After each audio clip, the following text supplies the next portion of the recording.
Assalamualaikum warahmatullahi wabarakatuh. Halo teman-teman semuanya, jumpa lagi dengan Bang Kowi. Di video kali ini saya akan membahas tentang studi kasus lagi, tapi kali ini saya akan menjawabi pertanyaan-pertanyaan dari teman-teman di konten video studi kasus yang pernah saya buat. Di situ alhamdulillah banyak sekali respon positif, yang merasa terbantu, yang merasa konten saya bermanfaat. Jadi banyak sekali komentar-komentar dari teman-teman, dan juga ada beberapa pertanyaan yang sekarang sudah saya kumpulkan di sini yang nantinya akan saya jawab satu persatu. Dan tentunya setelah itu saya akan membagikan studi kasus dari berbagai jenjang dan mata pelajaran. Langsung aja mari kita bahas pertanyaan-pertanyaannya. Nah, untuk pertanyaan yang pertama nih, Kak, kalau studi kasusnya kopas atau copy paste, termasuk pelanggaran gak ya? Dan ketahuan gak kira-kira? Yang pasti kalau kita kopas ya otomatis pelanggaran ya, karena ini kan merupakan studi kasus yang dari hasil pengalaman kita sendiri. Dan kalau ditanya apakah nanti bakal ketahuan, ini sih bergantung penilainya. Kalau penilainya tidak peduli dengan apakah ini kopas atau tidak, pokoknya ada isinya ya bisa jadi tidak ketahuan. Tapi biasanya ada juga dosen penilai yang dia itu sangat perfeksionis gitu. Akhirnya setiap kali mereka menilai, sebelum menilai mereka ngecek dulu nih untuk plagiatnya. Kira-kira ini kasus beneran ataukah plagiat dari contoh-contoh kasus yang sudah beredar di internet. Atau mungkin ini apakah kasus yang dibuat oleh AI. Jadi teman-teman nanti kalau misal belajar lebih dulu, karena kan memang banyak dosen yang menyarankan teman-teman belajar lebih dulu. Bahkan ada yang terang-terangan kalau pengen belajar lebih cepat dari AI, silakan dijadikan referensi aja. Ingat, kata kuncinya adalah referensi aja. Artinya ketika menjawab nanti tetap disesuaikan dengan pengalaman real atau pengalaman nyata dari kasus teman-teman pribadi. Nah, untuk persiapan belajar itu tujuannya nanti ketika menjawab teman-teman bisa lancar dan tidak memakan atau tidak menguras waktu di pemikiran-pemikiran yang terlalu panjang. Jadi tinggal ngisi-ngisi aja. Gitu ya. Jadi saya sarankan untuk tidak copy paste, tapi silakan dimodifikasi. Misalnya contoh yang sudah saya berikan nanti, tolong dimodifikasi, jangan diplek-ketiplek. Sesuaikan dengan kasus pengalaman teman-teman. Jadi hanya diamati prinsipnya aja, bukan bentuknya ya. Jadi prinsipnya disesuaikan, nanti bentuknya silakan disesuaikan dengan pengalaman masing-masing. Pertanyaan berikutnya, Pak tanya, apakah rekap kata dari 4 pertanyaan ini yang harus minimal 300 kata, bukan soal satu minimal 300 kata. Untuk jumlah kata itu adalah berlaku untuk keseluruhan ya. Jadi bukan per soal atau per pertanyaan, tapi keseluruhan minimal. Kalau nggak salah nanti di studi kasusnya ketika teman-teman tryout ada tulisan minimal sampai maksimalnya. Jadi 300 kata sampai 500 kata, dan teman-teman juga bisa ngecek sudah berapa kata yang sudah ditulis. Itu yang di tryoutnya. Tapi ketika di prakteknya, ini laporan dari teman-teman yang sudah melaksanakan UP ya. Ketika praktek tidak tampak lagi untuk jumlah katanya. Jadi ada yang pakai trik ngetik sebanyak-banyaknya, nanti kalau udah nggak bisa diketik berarti itu sudah mentok 500 kata, jadi tinggal dikurangi aja. Ada yang pakai trik seperti itu, ada juga pakai trik yang dia sudah persiapan nih kasusnya, jadi kasus yang sudah dia siapin kemudian dihafalin, kemudian barulah tinggal diisi di dalam kolom esai di studi kasus. Kita lanjut di pertanyaan berikutnya. Maaf Pak, mau tanya, kalau yang dijadikan kasus itu hasil asesmen formatif atau diagnostik ya? Mohon penjelasannya. Terkait kasus ini, bersumber dari mana itu terserah ya kawan-kawan. Bisa bersumber dari asesmen formatif, bisa sumatif, bisa diagnostik atau asesmen awal ya.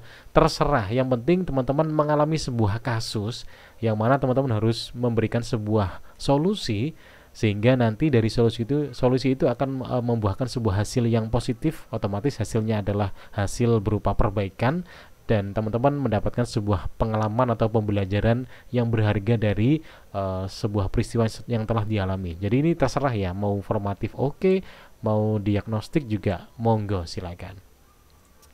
Untuk pertanyaan berikutnya, kalau diketik dulu ya enak pakai gaya otentik Pak, tapi kan sekarang studi kasus langsung ngetik di keyboard 30 menit. Mana terpikir lagi gaya otentiknya Pak, kecuali dihafalin terlebih dahulu. Nah, yes bener banget. Jadi banyak dosen-dosen yang menyarankan secara terang-terangan bahwa nanti akan ada studi kasus dan dipersiapkan untuk kasusnya. Jadi biar nggak kaget nanti. Apalagi teman-teman nanti akan dibatasi durasinya adalah 30 menit. Kalau teman-teman misalnya deg-degan, nanti akan banyak terkuras waktunya di dalam teman-teman memikir kata-katanya gitu. Jadi biar tidak teman-teman nanti membuang-buang waktu untuk mikir, bisa disiapin, dihafalin, kemudian gayanya kalau bisa silakan gaya yang otentik jadi agar nilainya maksimal. Ingat, gaya apapun bebas, tidak ada yang salah. Cuman rata-rata penilai lebih suka gaya yang lebih eksplisit. Jadi ceritanya itu tidak abstrak tapi langsung eksplisit gitu ya. Jadi silakan bisa dihafalin memang. Jadi memang banyak teman-teman yang menghafalin dulu untuk kasusnya, otomatis kasus yang sudah dibuat sendiri berdasarkan pengalaman sendiri ya. Jangan copy paste, jangan niru, jangan pakai AI secara belak-belakan, tapi silakan dimodifikasi dengan bahasa dan gayanya masing-masing dan tentunya sesuai dengan pengalaman di lapangan masing-masing ya. Jadi itu ya teman-teman biar lebih siap ketika mengisi. Nah, selanjutnya ada pertanyaan ini terkait request bentuk ya. Pertama minta dibuatin untuk kasus PAUD, kemudian kasus di pelajaran BK dan banyak lagi. Jadi di sini saya sudah siapin studi kasus dari berbagai jenjang dan juga berbagai mata pelajaran dan semoga ini bisa mengakomodir kebutuhan teman-teman. Kalau semisal ada mapel yang tidak ada, ya mohon maaf, bisa dicari sendiri. Banyak sekali contoh-contoh di internet, bahkan teman-teman juga bisa pakai AI juga. Tapi yang jelas disclaimer dulu bahwa jangan ditiru plek-ketiplek ya, tapi silakan dimodifikasi, disesuaikan dengan kondisi masing-masing. Ingat, ini adalah referensi untuk diamati prinsip penyusunannya aja, bukan bentuknya ya. Kalau bentuknya silakan disesuaikan masing-masing. Itu yang perlu saya pertegas di sini ya. Jadi silakan dimodifikasi. Ini adalah referensi atau sumber untuk pembuatannya aja secara prinsip, tapi secara bentuk silakan diolah lagi ya. Ini sudah saya siapin, ada untuk studi kasus jenjang TK, kemudian ada juga jenjang PAUD, kemudian ada juga jenjang SD, jenjang SLB, kemudian ada juga untuk jenjang mata pelajaran bahasa Indonesia, kemudian bahasa Inggris, mapel IPA, kemudian IPS, matematika, dan seterusnya. Ini tentunya saya bikinnya melalui AI ya ini ya. Jadi saya terbuka aja ini dari AI dengan kata kunci yang sudah saya sesuaikan sehingga saya bisa mendapatkan hasil studi kasus yang berdasarkan sebuah data otentik gitu. Jadi tidak uraian abstrak tapi uraian secara eksplisit. Nah, nanti teman-teman silakan sesuaikan aja. Silakan pelajari secara prinsipnya aja, nanti bentuknya silakan disesuaikan. Nah, bisa dilihat ya, nanti bisa model begini untuk sub-subnya, permasalahan, upaya penyelesaian, hasil upaya, atau juga bisa model permasalahan, kemudian solusi, hasil juga boleh, atau juga ada juga yang ini poinnya ditulis pertanyaan, bawahnya jawaban, pertanyaan, jawaban, gitu juga boleh, terserah bebas. Ada juga yang tidak ditulis subbabnya, jadi langsung merupakan sebuah alur naratif paragraf gitu, tidak bersubbab, juga monggo silakan disesuaikan aja ya.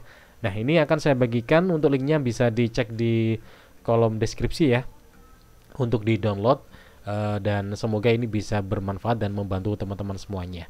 Terima kasih teman-teman, kira-kira itu yang bisa saya bahas di sini terkait Q&A studi kasus pendidikan profesi guru atau PPG. Semoga ini bisa membantu dan bermanfaat.